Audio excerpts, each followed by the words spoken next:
Bonjour à tous, c'est parti pour une nouvelle vidéo.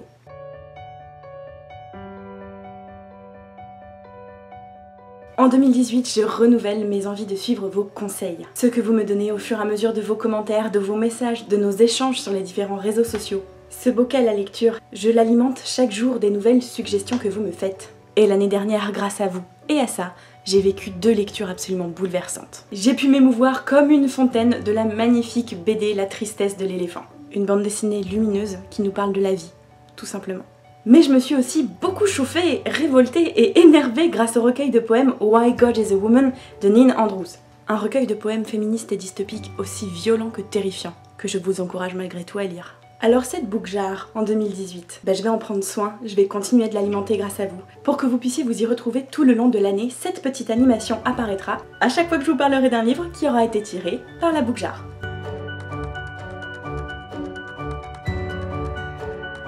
Et en 2018, c'est vraiment quelque chose que j'avais envie d'instaurer. Un petit rituel qui pourrait me permettre de m'entourer de mes proches, de mes amis, de ces personnes qui m'entourent et qui me soutiennent au quotidien. Du coup, j'ai demandé de l'aide à certains et certaines de ces proches, et je leur ai posé la question, quel est le livre qui me permettrait de mieux te connaître? Bon, je vais pas vous le cacher, la première des réponses, ça a toujours été... Quoi? Mais un seul livre? Non mais c'est beaucoup trop dur! Du coup, dans cette liste que j'ai constituée suite à ces réponses-là, j'ai aussi glissé quelques cadeaux qu'on m'a fait. Ces fameux livres qui viennent du cœur, qui ont été choisis pour vous en particulier. Ces livres où on vous dit « ça va te plaire, c'est sûr ». J'ai même souvent l'impression que le fait que le livre ait été choisi exprès pour moi facilite ma lecture et m'encourage à accepter directement le contrat de lecture, à faire finalement plus vite confiance au roman et à me laisser plus facilement guider. Pas vous ? On prend ces 2 principes-là, on les mixe et ça donne une liste de 12 livres que j'aimerais lire en 2018. Et pendant que je te les présente, je t'invite à réfléchir à la question « quel est le livre qui me permettrait de mieux te connaître ?» et bien évidemment de me laisser la réponse en commentaire. Et mes réponses à moi, elles sont déjà en barre d'infos.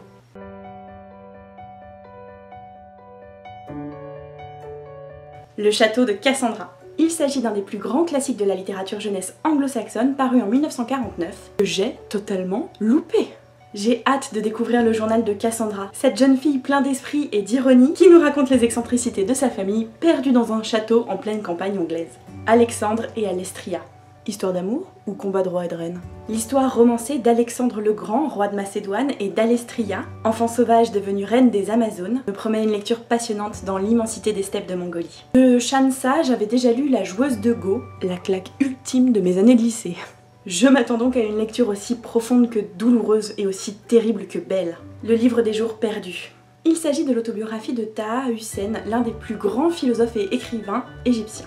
Et ce livre est rapidement devenu un classique de la littérature arabe. Il est présenté par son préfacier André Gide comme l'exemple d'une réussite, d'un triomphe de la volonté, d'une patiente victoire de la lumière spirituelle sur les ténèbres, par quoi ce livre exotique et inactuel est si noble et si réconfortant.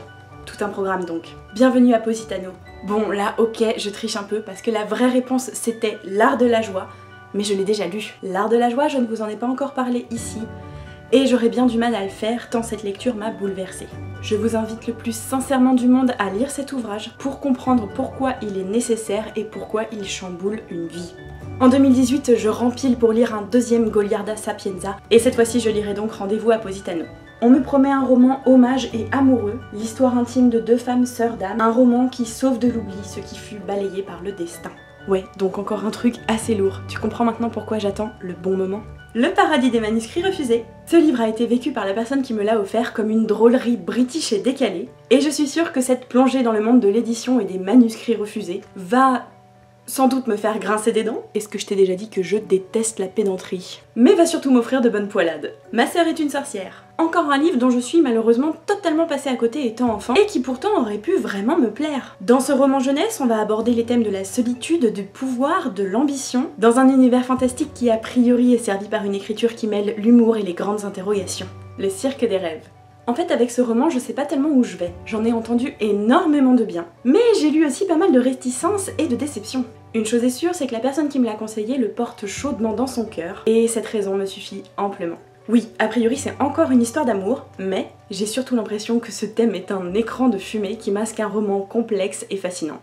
Bergère guerrière. Bon, ok, là, je vais pas avoir besoin de me forcer. Au contraire, ça fait même un petit moment que j'ai envie de la lire, cette BD. Et je me la garde pour un moment de bonheur, un moment où j'en aurai besoin, parce que je sais qu'elle sera réconfortante. Et en plus, je suis déjà conquise par les dessins d'Amélie Fléchet que j'avais adoré dans L'Homme Montagne. J'ai vraiment hâte de voir ce que ces dessins donnent quand ils illustrent le scénario de Jonathan Garnier dans cette BD Girl Power.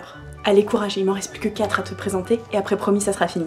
Les Amants du Spoutnik. L'avantage quand on aime un auteur prolifique, c'est qu'on a la chance de jamais être à court de lecture. Dans ce roman, je vais être confrontée à un triangle amoureux. Pas de panique les cocos, c'est du Murakami, vous vous doutez bien que ça s'arrête pas là. A priori, comme à l'accoutumée, l'ouvrage va basculer très rapidement dans du fantastique étrange qui permettra à l'auteur de nous faire percer le mystère insondable de l'amour.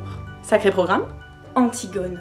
Et là ça tombe très bien puisque j'avais déjà la volonté de relire Antigone, que ce soit celle de Sophocle ou bien celle d'Anouilh, ou encore toutes les adaptations illustrées qui en ont été inspirées. Parce que la figure d'Antigone c'est vraiment une figure qui me passionne, dont j'aimerais beaucoup reparler ici. Bon tu l'as compris, il y a une vidéo qui se prépare là-dessous, mais j'en dis pas plus. Que le diable l'emporte. Et il s'agit du tout premier roman jeunesse de l'auteur d'Artemis Fowl.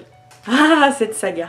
Et là, je vais être confrontée au diable et à l'au-delà, j'en frémis d'avance. Et enfin, La Traque, le tome 1 du Puits des Mémoires. Ce roman de fantaisie sombre et violent me promet de la magie noire, des conflits et une intrigue palpitante.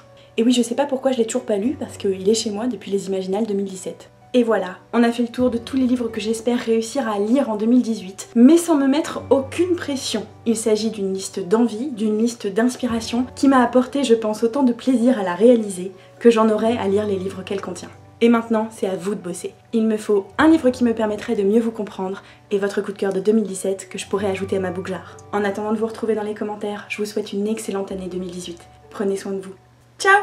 Oh. J'ai méga chaud.